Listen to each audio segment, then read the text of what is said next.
بھائی نے سوال کیا کہ بہت سارے لوگ جو ہے 12 ربیع الاول کو نبی اکرم صلی اللہ علیہ وسلم کی پیدائش کا دن مناتے ہیں، جس میں بہت سارے کھانے بناتے ہیں اور بہت ساری لائٹنگ وغیرہ ہوتی ہے، بہت سارے اخراجات ہوتے ہیں۔ بھائی کا سوال تھا بہت ساری بیوائیں ہیں، عورتیں ہیں یا لوگ ہیں جو بے روزگار ہیں، ان کو لگانا درست ہے اس طرح سے کرنا؟ دیکھیے اصل تو ہونا چاہیے کہ کوئی بھی قوم جو اپنے پیسے کو کہیں انویسٹ کرے تو وہ پہلے تو سوچ سمجھ کے کرے کہ شریعتاً جائز ہے۔ ایک بار وہ مسئلہ حل ہو جائے کہ ہاں شریعتاً جائز ہے، تو دوسرا مسئلہ ان کے لیے یہ آتا ہے کہ اس چیز کو سمجھے کہ اپنے پیسے کیسا وہ ملٹیپل ٹائم یوز کرے، مطلب پیسہ ایک ٹائم آتا، پیسہ بار بار نہیں آ رہا، تو اگر اسی پیسے کو ایسا استعمال کیا جائے کہ جو بار بار کام آئے قوم کے لیے، ملت کے لیے، لوگوں کے لیے، تو زیادہ بہتر ہوتا ہے۔ لیکن ہم لوگوں کے پاس ایسی پلاننگ یا ایسی کوئی چیز نظر تو بہرحال ٹیکنیکلی نظر نہیں آتی۔ پہلی چیز تو یہ کہ ربیع الاول کی یا 12 ربیع الاول پر یہ تمام اخراجات کرنا نہ شرعاً درست ہے، اور نہ ہی نبی اکرم صلی اللہ علیہ وسلم نے کبھی حکم دیا، نہ ہی صحابہ نے کیا، تابعین، تبع تابعین، سلف صالحین، امام محدثین، کسی نے اس کا حکم نہیں دیا ہے، اور نہ ہی کسی مسلک میں، چاہے وہ اہل سنت والجماعت سے ہو یا اس کے علاوہ جتنے دیگر مسالک چلتے ہیں ان میں یہ دن اس کی کوئی مسالیت کو فضائل ثابت ہے۔ لیکن اس کو لوگ مناتے ہیں اور لاکھوں کروڑوں، میں سمجھتا اس سے زیادہ پورے ایک ملک کو لے لے، ہندوستان جیسا ایک ملک یا ہمارا پڑوسی ملک پاکستان لے لے یا بنگلہ دیش لے لے یا اس کے علاوہ مسلمانوں کے 50 سے 52 ملک ہیں، ان میں جو پیسہ خرچ ہو رہا ہے، اگر اسی پیسے کو ایک جگہ کنسٹرکٹیولی لگایا جائے، میں سمجھتا ہوں اتنا زیادہ ہم فائدہ اٹھا پائیں گے بنسبت اس کا ایک دن میں اس طرح سے بے جا بے وجہ خامخواہ کی صرف کر دیں، اس کو بولتے ہیں، مطلب اس کا کوئی بینیفٹ بھی نہیں۔ بہرحال میں یہ کہوں گا، اور بار بار میں نے کئی لیکچرز میں یہ کہا ہے، یہ پہلے تو منانا ہی درست نہیں، جب منانا درست نہیں تو ظاہر سی بات ہے باقی چیزیں بھی اس کی درست نہیں ہوں گی۔ تو اس سے بہتر ہے کہ لوگ بیواؤں کے لیے، مسکین کے لیے، مسافروں کے لیے، جو ایسے لوگ ہیں جن کے لیے کام یا تجارت وغیرہ نہیں، ان کے لیے کچھ روزگار کے لیے اگر کرے تو میں سمجھتا ہوں بہت زیادہ اچھا ہوں، اور اسی نیت سے کرے کہ اللہ کے رسول صلی اللہ علیہ وسلم کو ثواب ملے، ایسا کرے نا، اسی نیت سے کھانا کھلاتے ہیں لوگ 12 ربیع الاول، تو کیا ضروری اس دن کھلائے؟ آپ کبھی بھی یہ کریں کہ اللہ کے رسول کو ثواب ملے، اور جب اللہ کے رسول صلی اللہ علیہ وسلم کے لیے کریں گے تو خود کے لیے ظاہر سی بات یہ چیز ہے، تو انسان اس طرح سے کرے تو میں سمجھتا ہوں زیادہ بہتر ہوں گا، جس سے امت کے اندر اسکل ڈیولپ ہوں، جس سے امت کو فائدہ ہوگا، اور نہ صرف عورتوں کو بلکہ مردوں کو، اور انسانیت کے لیے بہرحال کچھ نہ کچھ کر سکے۔ اتنا پیسہ بہت زیادہ ہوتا ہے، یاد رکھیے اگر ایک جگہ جمع ہو جائے کلیکٹیولی تو بہت زیادہ ترقیاتی کام بہرحال کیا جا سکتے ہیں۔ میں سمجھتا ہوں ہم لوگ جو پیسہ خرچ کرتے ہیں، مثال کے طور پر 12 اپریل کا ایک دن لے لیجیے یا اور کوئی اور دن جو لوگ مناتے ہیں آج کل، اس کا اگر پیسہ مثال کے طور پر اورنگ آباد شہر کے اندر اس دن جو ہے 3 4 5 کروڑ روپے خرچ ہو رہا ہے، اور ہوتا ہوگا بالکل آرام سے، لائٹنگ 8 دن چل رہی ہے اور کھانے چل رہے ہیں اور بینرز لگ رہے ہیں اور پوسٹرز لگ رہے ہیں اور قوالیوں کا اور بجانے کی چیزوں کا انتظام ہو رہا ہے، گھر سجائے جا رہے ہیں اور فلاں کیا جا رہا ہے۔ یہ پیسہ ملا کے لوگ یہ کرے کہ بھائی یونیورسٹی یا ایک کالج ہم کھول دیتے ہیں، ہر سال ایک کھل جائیں گے اور اگلے سال کا پیسہ اس کو چلانے میں کام آ جائے گا، اتنا پیسہ نکلے گا معلوم کنسٹرکٹیولی، اور اس نیت سے کہ اللہ کے رسول صلی اللہ علیہ وسلم عیسیٰ علیہ السلام، ٹھیک ہے نا، آپ اسی نیت سے کرتے ہیں نا عیسیٰ علیہ السلام، لیکن انسانیت کو فائدہ دینے والا ایک ادارہ ہر سال قائم ہو جائے گا جس کے ذریعے آپ نہ جانے کتنے لوگوں کو نفع اور فائدہ دے سکتے ہیں۔ بٹ امت کی بہرحال ایسی سوچ نہیں ہے، تو ہمیں اپنی سوچ کو بدل کر اپنے پیسے کو صحیح جگہ خرچ کرنے کی ضرورت ہے، خاص طور سے ہمارا پیسہ بدعت اور شرک کے کام میں کبھی نہ لگے، اس کا ہم خیال رکھیں، حرام چیزوں میں، ناجائز چیزوں میں کبھی نہ لگے، اس کا خاص خیال رکھیں، اور اپنا پیسہ ایسی جگہ آپ لگائیں جو کہ ثواب جاریہ بن جائے، ملٹیپل ٹائم یوز ہو، تاکہ ایک بار خرچ ہو اور کئی بار یا زیادہ مطلب کئی زمانے تک لوگ ہونا چاہیے۔ یہ اس کی پیدائش کے پہلے سے اس سے تعلق ہے، اس کے پیدا ہونے کے بعد اس سے زندگی میں اس کا تعلق ہے، اس کے موت کے وقت اس سے تعلق ہے، موت کے بعد قبر میں اس سے تعلق ہے، اور قبر سے اٹھا جانے کے بعد پھر اس سے تعلق اور پالا پڑے گا۔ پھر ان میں سے وہ لوگ جو سخت ترین ہوں گے وہ اٹھا کر جہنم میں پھینک دیں گے، اور اللہ نے جن کو جنت میں مقرر کیا ہوں گے جنت میں داخل کر دیں گے، استقبال کے ساتھ، ویلکم کے ساتھ۔ اور وہ اللہ کی مخلوق ہے، یاد رکھیں، جس کو ہم فرشتے کہتے ہیں، ملک یا ملک کہتے ہیں عربی میں، جو سنگولر ہے، ایک ہوتا اور ملائک یا ملائکہ یہ پلورل ہوتا ہے، یاد رکھیے، زائد میں جب ہوتا ہے، یاد رکھیے۔ تو فرشتہ جس کو عام زبان میں فارسی میں ہم فرشتہ بولتے ہیں، اردو میں آسانی سے لوگ سمجھتے ہیں اس کو۔ تو فرشتوں کے تعلق سے کچھ باتیں ہم دیکھیں گے۔ اللہ کی اس مخلوق سے جس کو ہم جن کہتے ہیں اس سے لوگ ڈرتے تو برابر ہیں، لیکن اللہ کی اس مخلوق سے جن کو فرشتے کہتے ہیں ان سے محبت نظر نہیں آتی۔ یہ بات تو بالکل کامن ہے، ہر کسی سے پوچھ لیجیے جن تو بس اس کو گھبراہٹ شروع ہو جاتی ہے۔ کوئی بول رہا میرے کو پالپیٹیشن، ہارٹ بیٹس بڑھ جا رہی میری، جنوں کی باتیں مت کرو۔ کوئی بول رہا رات میں بات کرے تو میرے کو فجر تک نیند نہیں آ رہی، پھر اس سے فلاں ہو رہا۔ تو وہ اللہ کی ایک مخلوق سے جو کہ جن ہے، جو ہماری طرح کی ایک مخلوق ہے، جس کو جنت اور جہنم جانا ہے، اس سے ہم ڈرتے ہیں۔ تو یہ ڈر کا ماحول تو ہر جگہ بنا ہوا ہے، مطلب جنوں کا تذکرہ ہے تو ڈر چالو ہو گیا۔ لیکن وہیں یہ ماحول امت مسلمہ میں نظر نہیں آتا ہے کہ فرشتوں سے محبت کریں، ہم ان کا تذکرہ ہم کریں، ان کے بارے میں یہ کہے کہ یہ ہمارے پاس آئے جائے تو بڑی اچھی بات ہے، چونکہ ان کی موجودگی خیر اور برکت لاتی ہے، چونکہ اللہ نے کچھ کو مقرر کر رکھا ہے جو آپ کے پاس خیر و برکت لاتے ہیں، کچھ آپ کی حفاظت کرتے ہیں، کچھ آپ کے ساتھ رہتے ہیں، کچھ آپ کے لیے مغفرت کی دعائیں کرتے ہیں، یہ بہت کچھ کرتے ہیں آپ کے لیے، یاد رکھیں۔ ابھی وہ ہمارا ٹاپک نہیں کہ فرشتے کیا کیا ہمارے لیے کرتے ہیں، لیکن ان سے ہمارا گہرا تعلق ہے۔ جنوں سے ہمارا کیا گہرا تعلق ہے بتائیے؟ کچھ بھی نہیں، وہ ایک مخلوق ہے ہماری جیسی، پیرلل ہمارے ساتھ جی رہی ہے، اور دو ہی ایسی اللہ کی مخلوق ہے جن سے روز قیامت پوچھ ہونے والی، وہ انس اور جن ہے۔ انسان اور جنات ان سے پوچھ مطلب جنت جہنم میں صحیح غلط سے سوال و جواب ہونے والا ہے، باقی اللہ کی مخلوقات سے نہیں ہونے والا ہے۔ جانوروں کا معاملہ تو یہ کہ وہ مٹی بنا دی جائیں گے، ختم کر دیے جائیں گے، لیکن حساب تو ہوگا ان میں، لیکن مٹی بنا دی جائیں گے۔ لیکن ہمارے حساب کے بعد ہم کو جزا اور سزا ہے، اچھے کا بدلہ ہے اچھا، اور برے کی سزا ہے، بھگتنا بھی ہے۔ دو ہی مخلوق ہیں تو ہم ان سے ڈر رہے ہیں، لیکن ان کا تذکرہ نہیں کر رہے، جبکہ ان سے ہمارا کتنا گہرا تعلق ہے، کتنا گہرا تعلق ہے۔ ہم پیدا نہیں ہوئے، روح ابھی ڈالے جانے والی ہے، تو ایک فرشتہ آگے پوچھتا ہے اللہ کیا کرنا ہے؟ اللہ کہتا ہے اس فرشتے کو روح ڈال دے اس کے اندر۔ جب ماں کے پیٹ میں ہم 120 ڈیز مطلب چوتھا مہینہ چالو ہو گیا، اللہ ایک کو کہتا ہے جاؤ روح پھونک دو، وہ لاتا ہے ہماری روح کو، اور ابھی جو بچہ پیٹ میں جو ہے جنین ہے جس کو بولتے ہیں، اس کے اندر روح ڈال دیتا ہے چوتھے مہینے۔ ہمارا تعلق ان سے وہاں سے چالو ہو گیا ہے نا، مطلب روحوں میں سے لائے ایک روح کو پیٹ میں ڈالے تو ہمارا ریلیشن بن گیا، ٹھیک ہے۔ اس کے بعد لائف کی زندگی میں رہتے ہیں تو ہمارے لیے برکت کی دعائیں کر رہے ہیں، ہمارے پاس آ رہے جا رہے ہیں، ہمارے اعمال کو لکھ رہے ہیں نا، ہر ہفتے کے اعتبار سے پیر و جمعرات کو عمل چڑھ رہے ہیں، ہر روز کے اعتبار سے فجر اور عصر میں عمل چڑھ رہے ہیں، تو ڈیلی کی شفٹ فجر اور عصر کی ہے، اور ویکلی شفٹ جو ہے پیر اور جمعرات۔ اللہ کے رسول صلی اللہ علیہ وسلم اس روز روزہ رکھتے تھے پیر و جمعرات، تاکہ میں اس حالت میں رہوں کہ جب میرے نام عمل پیش کیا جائے اس ویکلی جو ہے تو میں روزے سے رہوں، اور ڈیلی عصر اور فجر کی نماز کو امپورٹنس دیا گیا تاکہ جب فرشتے عمل لے کر پہنچے تو ہم نماز کی حالت میں رہیں۔ ہوتا ہے نا ایک آدمی بھائی باقی ٹائم کچھ بھی ہو، آخر وقت میں تو چلو کچھ نہ کچھ اچھا ہونا چاہیے، تو ہم کم از کم اس وقت عبادت کی حالت میں رہیں۔ تو یہ رپورٹنگ کر رہے ہیں ہماری، یہ برکتیں لاتے ہیں، خیر لاتے ہیں، ان کا غیر موجودگی نحوست لاتی ہے۔ یہ ہماری حفاظت بھی کرتے ہیں جب تک اللہ چاہتا ہے، اور جب اللہ نہیں چاہتا پھر ان کو ہٹا دیتا ہے، اور پھر جو بھی ہونا، ہم پر اٹیک ہونا، یہ ہونا، چیزوں کا گرنا ہو جاتا ہے۔ آپ کئی بچوں کو دیکھیے ایسے معجزاتی طور سے دیکھتے ہیں، آپ بچ جاتے ہیں، آج سی سی ٹی وی کیمرے بہت ہو گئے نا، ارے اچانک دیوار گرنے لیکن اس سے ایک کیسا نکل گیا، تو اللہ کو جب تک حفاظت کروانا ان سے اللہ کرواتا رہتا ہے، جب پھر ختم ہوگا وہ چھوڑ دیتا ہے۔ بلکہ اپوائنٹڈ ہے، ایک اپوائنٹڈ ہوتا ہے ہمارے ساتھ بچپن سے، جو قارئین ہے جنوں میں سے، وہ ہم کو صرف بہکاتا ہے، اور اللہ کی طرف سے ایک اپوائنٹڈ فرشتہ ہوتا ہے جو ہم کو خیر اور اچھائی کی باتیں ہمیشہ بولتا رہتا ہے۔ اس لیے شر اور خیر کا پہلو ایک ساتھ ہمارے دل میں دیکھتے ہیں، ابھی اتنا دیکھ کے چلے جاتا ہوں نماز کو، نہیں ابھی نماز کو جانا ہے، یہ دونوں پہلو ایک ساتھ چلتے رہتے ہیں۔ چلو یہ کھا لیتا ہوں اس لیے کہ حرام ہے، لیکن مال تو آ رہا ہے نا، دوسرا پہلو نہیں یہ حرام ہے نہیں لینا، تو یہ دونوں ایک فرشتہ آپ پہ ہے جو آپ کو اچھائی کا حکم ہمیشہ دیتے رہتا ہے، اور ایک شیطان وہ کرتا ہے،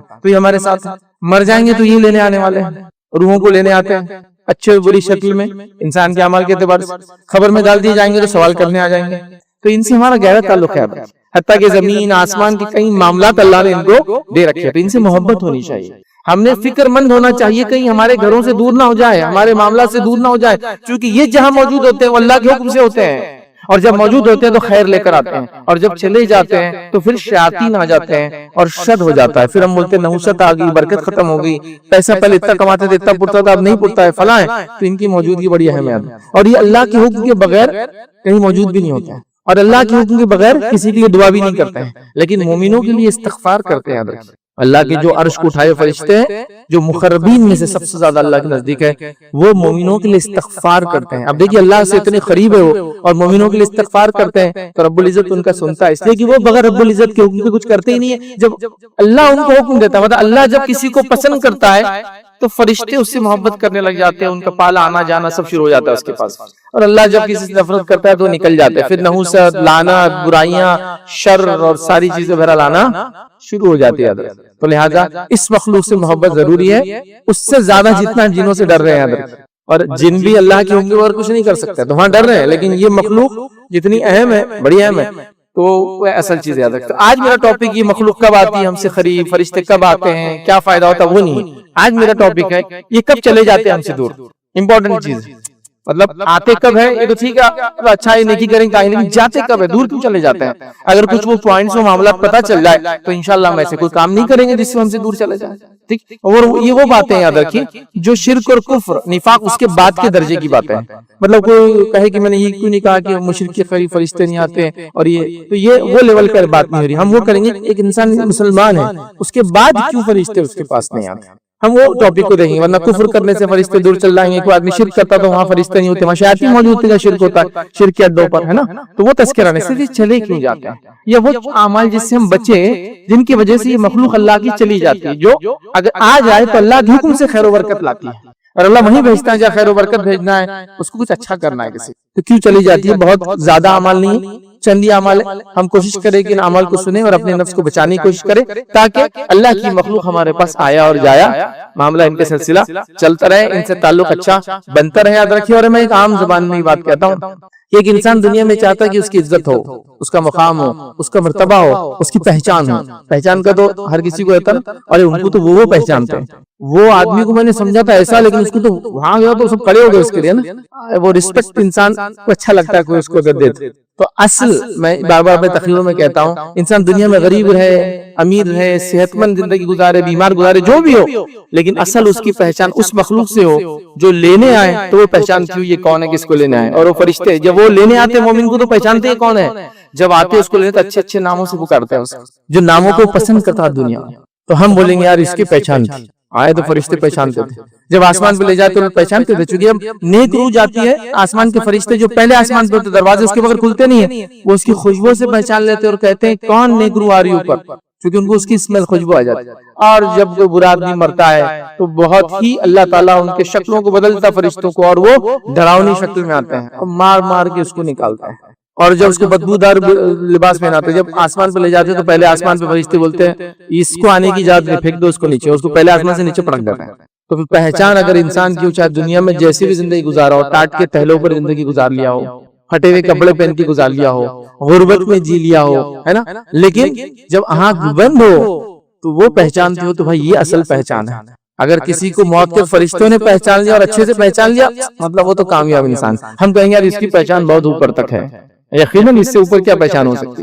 تو فرشتوں سے تعلقات اچھے ہونا بہت ضروری. چلیے آئیے، اب وہ کیا اعمال ہے جو دنیا میں ہم کرنے سے مخلوق دور چلی جاتی ہے، جن سے ہمارا اتنا گہرا تعلق ہے، ہر چیز کر رہی ہے، ہماری پیدائش پر موجود ہے، مطلب روح لا رہی ہے اور اس کے زندگی میں موجود ہے، حفاظت کر رہی ہے، دعائیں کر رہی ہے، اعمال لا رہی ہے، لے جا رہی ہے، معاملات بھی کر رہی ہے ہمارے لیے. بارش کے تعلق سے حدیث کے اندر آتا ہے کہ جو ہے بادلوں کے لیے فرشتے اپوائنٹڈ ہوتے ہیں، وہ کوڑوں سے ان کو مارتے ہیں اور ہاتھ کر لے جاتے ہیں جہاں وہ برسانا چاہتے ہیں اللہ کے حکم سے.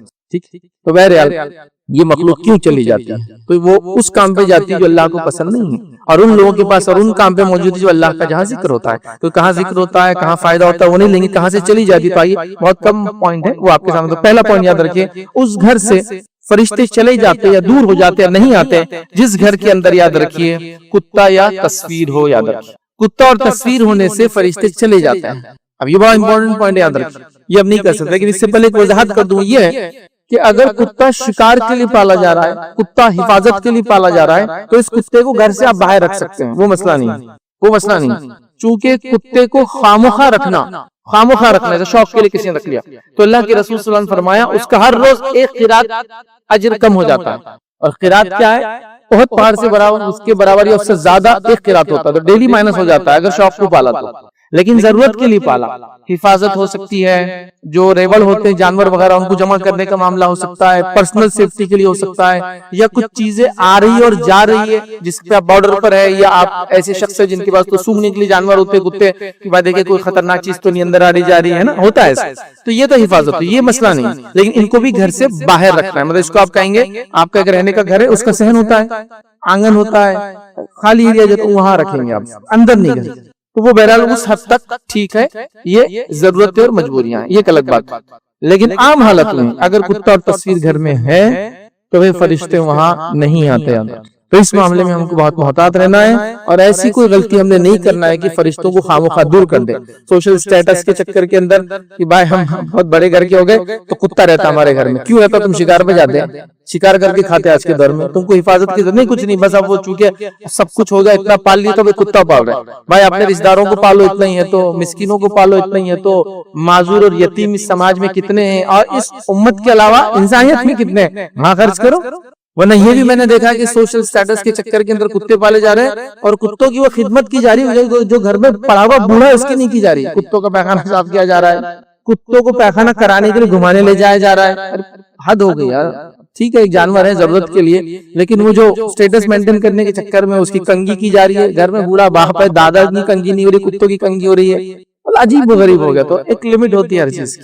بہرحال ضرورت ایک الگ چیز. صحیح مسلم کی روایت ہے، نبی اکرم صلی اللہ علیہ وسلم فرماتے ہیں، کہتے ہیں فرشتے اس گھر میں داخل نہیں ہوتے جس میں کتا داخل ہو اور جس میں جاندار کی تصویریں ہوں. تو اس گھر میں فرشتے داخل نہیں ہوتے ہیں. تو لہٰذا خامخواہ ہم کو کتے نہیں پالنا ہے اور تصاویر کو ہم کو نہیں لٹکانا ہے. یاد رکھیں تصویروں کا معاملہ بھی آج کل بہت کامن ہوتا چلا جا رہا ہے. پہلے زمانے میں بھی تھا، آج بھی نظر آ رہا ہے کہ یادگار کے لیے والدین کی تصویر، یادگار کے لیے گھر کے بڑوں کی تصویر، یادگار کے لیے کے علاوہ برکت کے لیے فلاں پیر صاحب فقیر صاحب کی تصویر دیکھی ہوگی نا آپ نے. تو یہ تصاویر رکھنے سے فرشتے نہیں آتے. یاد رکھیں تو یہ نہیں آتے. نبی اکرم صلی اللہ علیہ وسلم ایک بار مرتبہ گھر میں گئے اور روایت میں آتا ہے کہ جبرائیل علیہ السلام اس گھر میں نہیں آئے. تو آپ نے کہا کہ جبرائیل، اور جب آئے تو دروازے کے باہر سے آواز دی. جب نبی کریم صلی اللہ علیہ وسلم باہر گئے، پوچھا آپ اندر کیوں نہیں آ رہے؟ پہلے تو اندر آتے تھے. تو کہا آپ کے جو چارپائی تھی گھر میں، اس کے نیچے کتے کا بچہ چلا گیا تھا، چھوٹا تھا شاید، تو آواز وغیرہ نہیں کیا، یہ معلوم نہیں ہوا. جب اس کو گھر سے نکالا گیا تو تب جو ہے فرشتے مطلب جبرائیل علیہ السلام گھر میں آئے. تو فرشتے نہیں آتے. تو کیا ہم رحمت، برکت، مغفرت کا جو سامان جمع کرتی مخلوق اس کو دور کرنا چاہتے ہیں اپنے گھروں سے؟ نہیں. تو کتوں کو اور تصویروں کو بلا وجہ نہیں. کچھ جگہ وجوہات ہو سکتی، کچھ جگہ مجبوریاں ہو سکتی، ایک الگ بات ہے، وہ آپ ڈسکس کر سکتے ہیں آپ کے علاقے کے جو مفتیان علماء سے. لیکن عام حالت میں تو یہ کوئی چیز نہیں ہوں گی. یاد رکھیں ورنہ پھر یہ مخلوق فرشتے جن کو کہتے ہیں گھروں میں داخل نہیں ہوں گے، اور ان کے نہیں داخل ہونے سے پھر نحوست، برائی، رحمت کے خلاف زحمت کا معاملہ اور لعنتوں تک بات جا سکتی ہے. مطلب ہم خیر سے محروم ہو سکتے ہیں. تو لہٰذا اس معاملے میں محتاط رہیں، یہ دو کام ہم نہ کریں. اور کتے کے الفاظ بار بار دیگر روایتوں میں بھی اس کے بعد آتے رہیں گے. یاد رکھیں ٹھیک ہے. تو ہم نے دیکھ لیا یہ دو کام ہم کو نہیں کرنا ہے، ورنہ فرشتے دور چلے جاتے ہیں، نزدیک نہیں آتے. یاد رکھیں. اسی طرح ایک روایت کے اندر ہے، نبی کرم صلی اللہ علیہ وسلم سے مسلم کی روایت ہے، آپ نے فرمایا کہا کہ رسول اللہ صلی اللہ علیہ وسلم سفر سے تشریف لائے. اور یہ روایت ماں عائشہ کر رہی ہے کہ اللہ کے رسول صلی اللہ علیہ وسلم سفر سے تشریف لائے اور میں نے اپنے دروازے پر ایک جو ہے نقشی والا پردہ لٹکا رکھا تھا جس پر گھوڑوں کی تصویر تھی. پردہ لٹکا رکھا تھا جس پر گھوڑے بنے ہوئے تھے، اور ایک روایت میں کہ گھوڑوں کو پر بھی تھے، مطلب یونیکارن سمجھو، ایسا کچھ تو بنا ہوا، ہم امیجنری کریچر ہے، وہ کوئی حقیقت میں نہیں ہوتا. تو وہ بنے تھے. آپ نے حکم دیا تو میں نے اس کو پھاڑ ڈالا. اس سے ایک پتہ چلا ایسے پردے ہونا نہیں چاہیے، اس پہ جانداروں کی تصویریں ہوں، چاہے وہ چرند ہو چاہے پرند ہو، مطلب جس کو کہیں گے اڑنے والے پرندے ہو یا پھر چرنے والے جانور ہو. یاد رکھیں اگر ہے تو اس کو مٹا دے، مسخ کر دے. اور یہ اللہ کے رسول نے تو ناپسند کیا، تو وہاں عائشہ نے اس کو پھاڑ ہی دیا. سیدھا اب پھاڑ نہیں سکتے، قیمت زیادہ تھی، تو چہروں کو مسخ کر دے، مٹا دے کہ پھر نظر نہ آئے کہ اس کے پیچھے کیا تھا. لیکن یہاں ایک بات بتا دو، چہروں کی جب بات ہو رہی ہے، تصویر جو ہوتا ہے یاد رکھیے اس کے لیے کچھ کنڈیشن سے کسی چیز کو تصویر ہونے کے لیے. ورنہ لوگ پوچھتے ہیں کبھی کرو شرٹس پہ چھوٹے چھوٹے لوگو ہوتے ہیں، اور اس پہ کبھی اونٹ، کبھی مگرمچھ، کبھی مطلب الو، کبھی چیل، کچھ نہ کچھ ہوتا ہے. تو دیکھیں تصویر کے لیے جو کنڈیشن ہے وہ یہ ہے کہ کسی بھی چیز کی صورت کے لیے جو کنڈیشن، تصویر صورت سے لفظ آتا، سورہ کہتے ہیں عربی کے اندر، تصویر اسی سے لفظ آتا ہے، صورت ہونا کمپلسری. کوئی جسم کسی کا اگر کسی جگہ ہو تو تصویر میں نہیں آتا. تصویر کے لیے چہرہ ہونا کمپلسری ہے، صورت ہونا کمپلسری. اور صورت 3 چیزوں سے مکمل ہوتی ہے، ان میں سے ایک چیز بھی نکل جائے تو اس کو تصویر نہیں کہتے ہیں. وہ ہوتا ہے آنکھ، ناک اور کان کا موجود ہونا. تو وہ چھوٹے چھوٹے لوگوں میں تو کچھ بھی نہیں دکھتا، نہ آنکھ دکھتی، نہ کان دکھتی، نہ ناک دکھتی. اسی لیے آپ دیکھیں گے عربی جو عرب علاقوں کے اندر بہت ساری ٹیکسٹ بک بھی ہوتی ہے بچوں کی، تو بغیر آنکھ کی چھاپتے ہیں. مطلب انسان ہے، بتانا ہے کوئی ڈائیگرام تو آنکھ مٹا دیتے ہیں اس کی، چونکہ آنکھ غائب ہوگی تو تصویر نہیں بچا. آنکھ، ناک اور کان ہونے سے تصویر بن جاتی ہے. تو کسی تصویر کے اندر آنکھ، ناک، کان دکھ رہا ہے تو نہیں ہوں گی. اسی لیے آپ دیکھیں بہت سارے لوگ کارٹون بھی بناتے ہیں جو مسلمان ملکوں وغیرہ میں، تو آپ دیکھیں آنکھ نہیں ہوتی کارٹون کی، خالی ایسا کچھ تو بھی آتے جاتے رہتا آنکھ کے پاس، یا کان نکال دیتے، ناک نکال دیتے، تو اس سے صورت نہیں رہتی پھر باقی. تو یہ رولنگ ہے اس کی، یاد رکھیں. تو صورت تصویر کب ہوتی ہے؟ ورنہ چھوٹی چھوٹی چیزوں کو بھی لوگ پھر پھاڑنا شروع کر دیتے ہیں، لوگ اس کو نکالنا، اس کی ضرورت نہیں ہے. اس میں تو دکھتا بھی نہیں ہے، وہ اتنا بڑا بھی ہو تو نہیں دکھتا ہے، چونکہ اس کے اندر خالی آؤٹ لائن ہوتا ہے. وہ تصویر صورت تو ہوتی نہیں جانور کی بھی اس میں، ٹھیک ہے. تو لہٰذا اس چیز کو ہم سمجھیں. تو جہاں تصویریں ہوں اور جہاں کتا ہو، یاد رکھیں وہاں نہیں آتے. اور تصویروں کے تعلق سے، صورت کے تعلق سے بات دیکھیے، اور کتوں کے تعلق سے ڈیٹیل میں دیکھیے. اسی طرح اللہ کے رسول صلی اللہ علیہ وسلم فرماتے ہیں، کہتے ہیں، یہ صحیح مسلم کی روایت ہے، آپ نے فرمایا کہا کہ فرشتے ان مسافروں کے ساتھ نہیں رہتے جن کے ساتھ جو گھنٹہ رہتا ہے اور جن کے ساتھ سفر میں کتا رہتا ہے. تو مطلب کوئی آدمی سفر کر رہا ہے اور گھنٹہ لے کر چل رہا ہے. گھنٹے سے مراد کوئی ایسی چیز جس کو آپ جانتے ہیں نا، وہ گول اوپر سے کوئی کور ہوتا ہے، اندر کوئی چیز ہوتی ہے جو لگ کر بچتی ہے. جیسے کہ اس کی مثال لینا ہے تو عیسائی جو اپنی عبادت کے لیے چرچز کے باہر لگاتے ہیں، دیکھا آپ نے، بڑا گھنٹہ ہوتا ہے اور اس کو کوئی ایسا کھینچتا ہے تو اس سے ان کے عبادت کا وقت ہوتا ہے تو اس کو بجایا جاتا ہے. اور عیسائی عبادت کو بلانے کے لیے وہ گھنٹہ بجاتے ہیں, اور یہودی جو ہے عبادت کو بلانے کے لیے ایک جانور کا سینگ ہوتا ہے, تھوڑا سا گھما پیچیدہ ہوتا ہے, اس کو پھونکتے ہیں ادرک. جب نبی اکرم صلی اللہ علیہ وسلم نے سوچا جب نماز فرض ہوئی تو کیسے بلایا جائے, مشورہ لیا گیا صحابہ سے کہ کیسے بلایا جائے, تو کسی نے کہا ہم گھنٹہ بجائیں گے جیسا عیسائی, تو آپ نے کہا تو عیسائیت کی مشابہت ہوتا ہے. کسی نے کہا ہم وہ سور پھونکیں گے وہ جیسا جیوز کرتے ہیں, تو کہا وہ بھی ٹھیک نہیں مشابہت ہے, تو کہا ٹھیک ہے طے کرتے ہیں. اس کے بعد ایک صحابی سوئے جا کر, سو کر انہوں نے خواب میں یہ الفاظ سنے جو اذان ہم دیتے ہیں, پھر اذان کے الفاظ سنے اور آ کر اللہ کے رسول صلی اللہ علیہ وسلم میں نے خواب میں دیکھا, آپ نے کہا بڑے اچھے الفاظ ہیں, یہ اذان کے الفاظ ہوں گے, یہی اذان کے الفاظ ہوں گے, یاد رکھیں. اور اذان جو ہوتی ہے, چونکہ ایک مسئلہ نکال کے تو مختصر بتا رہا ہوں, اذان جو ہوتی ہے یاد رکھیے وہ دو قسم سے دی جاتی ہے. ہمارے پاس ایک ہی قسم سے دی جاتی ہے اور بہرحال کوئی مسئلہ نہیں, وہ ریگولر ہے اور ایک دم کامن ہے. اس میں ہوتا ہے اللہ اکبر اللہ اکبر اللہ اکبر اللہ اکبر, یہ ہم 4 بار پڑھتے ہیں. لیکن اذان کی دوسری قسم ہے, یہ سارے الفاظ کو اس سے ڈبل پڑھتے ہیں, مطلب 4 کو 8 بار پڑھتے ہیں, 2 کو 4 بار پڑھتے ہیں. ٹھیک ہے, جیسے اللہ اکبر اللہ اکبر اللہ اکبر اللہ اکبر اللہ اکبر اللہ اکبر اللہ اکبر اشہد ان لا الہ الا اللہ اشہد ان لا الہ الا اللہ اشہد ان لا, ایسا ہوتا ہے تیز, اور دوسرا والا ہلو تیز, دوسرا والا, تو اس میں ڈبل ہو جاتے ہیں. تو جو دوہری اذان ہوتی ہے اس کی اقامت دوہری دی جاتی ہے, مطلب اذان کا آدھا اقامت ہوتی ہے. تو ہمارے پاس اذان اکھیری ہوتی ہے, اقامت دوہری ہوتی ہے. اگر اذان دوہری ہے تو اقامت دوہری ہونا, اذان اکھیری ہے تو اقامت اکھیری ہونا. مطلب اگر اذان آپ یہ والی دے رہے اللہ اکبر اللہ اکبر اللہ اکبر اللہ اکبر اشہد ان لا الہ, یہ والی اذان دے رہے تو اقامت کیسی ہوگی, اللہ اکبر اللہ اکبر اشہد ان لا الہ الا اللہ اشہد ان محمد رسول اللہ حی علی الصلاۃ حی علی الفلاح قد قامت الصلاۃ قد قامت الصلاۃ اللہ اکبر اللہ لا الہ الا اللہ, یہ اقامت ہوگی. اور جب دوہری اذان دیں گے آپ جس میں 8 بار پڑھا جائے گا تو اس کی اقامت کیسی ہوگی, پھر اللہ اکبر اللہ اکبر اللہ اکبر اللہ اکبر اشہد ان لا الہ الا اللہ اشہد ان لا الہ الا اللہ اشہد ان محمد رسول, ہے نا. تو بس اذان ایک ہی دی جاتی ہے, اقامت دوہری. لیکن کوئی مسئلہ نہیں, کوئی مسئلہ علم کے لیے بتا رہا ہوں کہ تو کوئی بہت سے لوگ سعودی جاتے ہوتے ہیں اذان اقامت ایک ہی کیوں ہوتی ہے. ہمارے پاس مسجد کے اندر اذان ہم اقامت ایک ہی دیتے ہیں, ایک ہی اس لیے دیتے ہیں اقامت ہم کہ اذان ایک ہی ہوتی ہیں, جبکہ اذان کے 2 ٹائپس, جب دوہری اذان تو دوہری اقامت, ایک ہی اذان تو ایک ہی. بہرحال تو اللہ کے رسول صلی اللہ علیہ وسلم نے یہ کیا, تو گھنٹہ تو جو بچتا ہے یاد رکھیے, تو اس کے ایک مثال وہ بڑا بھی ہو سکتا ہے, سائز میں چھوٹا ہو سکتا ہے. سفر میں ہو تو گھنٹہ استعمال نہ کرے. اس زمانے میں عرب جب نکلتے سفر میں تو گھنٹے وغیرہ استعمال کرتے تاکہ لوگوں کو لوکیشن بتائے, ہم کہاں ہیں وغیرہ کرے, تو یہ درست نہیں, یاد رکھیے. اور کہاں سفر میں اگر کوئی جا رہا ہے اور کتا لے جا رہا ہے, سفر میں کتا حفاظت کے لیے جایا جا سکتا, پھر وہ بات ہو چکی ہے کتے کی حفاظت کے لیے, لیکن شوقیہ طور سے رکھ رہے ہیں یہ درست اور جائز نہیں ہوں گا, یاد رکھیے. ٹھیک, اسی طرح ایک اور روایت ہے جیسے مسلم کے, اس میں نبی اکرم صلی اللہ علیہ وسلم کہتے ہیں گھنٹہ جو ہے شیطان کا باجا ہے. جو گھنٹہ ہے جو بجایا جا رہا ہے وہ شیطان کا باجا, یاد رکھیں. اب کوئی آدمی جو گھنٹہ بجاتا ہے یا گھنٹی بجاتا ہے ہم اس کو برا نہیں کہہ رہے, لیکن اسلام میں ہر قسم کی میوزک حرام ہے, چاہے وہ گھنٹی سے آتی ہو, گھنٹے سے آتی ہو, یا کسی اور انسٹرومنٹ سے آتی ہو. تو ہم لوگوں کا معاملہ کسی مذہب کے خلاف نہیں بلکہ ہم گھنٹی اور گھنٹے کی بات کر رہے ہیں. ہمارے پاس ہر میوزیکل انسٹرومنٹ جائز بھی, سوائے اس کے کہ ایک میوزیکل انسٹرومنٹ جس کو دف بولا جاتا ہے, وہ دف کو جو ہے بجایا جا سکتا ہے. اور وہ ایسا ہوتا ہے کہ ایک ڈفلی سمجھ لیجیے انڈیا میں جو ہوتی ہے, ایک طرف سے ہوتا ہے ایک طرف سے خالی ہوتا ہے, اور اس کو کچھ مواقع پر نبی اکرم صلی اللہ علیہ وسلم نے بجانے کا حکم دیا ہے. جیسے کہ کسی کے پاس شادی وغیرہ ہو تو بجا لیا جائے, کوئی مسئلہ نہیں. گھر میں عورتیں بجائیں گی کہ سڑک پہ نکل کے لیے, ٹھیک ہے, تو وہاں کر لیا جائے. کسی نے نظر مانگی ہو, اللہ کے رسول صلی اللہ علیہ وسلم ایک بار بیٹھے تھے, ایک خاتون نے کہا اللہ کے رسول میں نے نظر مانگی تھی کہ میں اگر یہ میرا کام ہو جائے تو آپ کے قریب آ کے دف کو بجاؤں گی. تو کہا آپ نے مانگ لی نظر تو بجا لے. تو پتہ چلا کسی نے نظر مانگ لی تو بجا لے سکتی ہے, شادی ہو جائے تو اس کو بجایا جا سکتا ہے. تو چند مواقع بہرحال, اس کو ہر جگہ نہیں ہوگی, ٹھیک, تو وہ اتنا اجازت. تو لہٰذا آپ نے کہا کہ گھنٹہ جو ہے وہ شیطان کا باجا ہے, مطلب اس سے وہ خوش ہوتا ہے. تو لہٰذا لوگ آج کل گھنٹی تو نہیں لگاتے, لیکن ایک ہوا سے بجنے والی چیزیں بہت گھروں میں کامن لٹکا دیتے.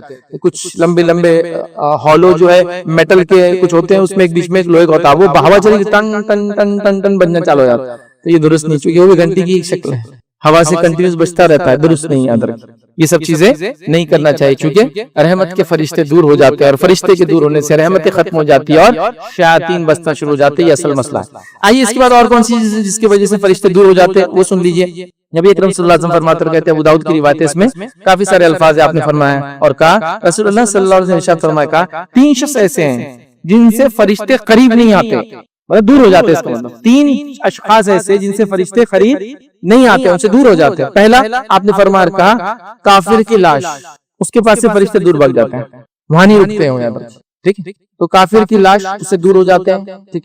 دوسرا آپ نے فرمایا وہ شخص جو خلق کی خوشبو لگائے. اب خلق کی خوشبو کیا ہوتی ہے, یاد رکھیے خاص قسم کی اور زیادہ شدید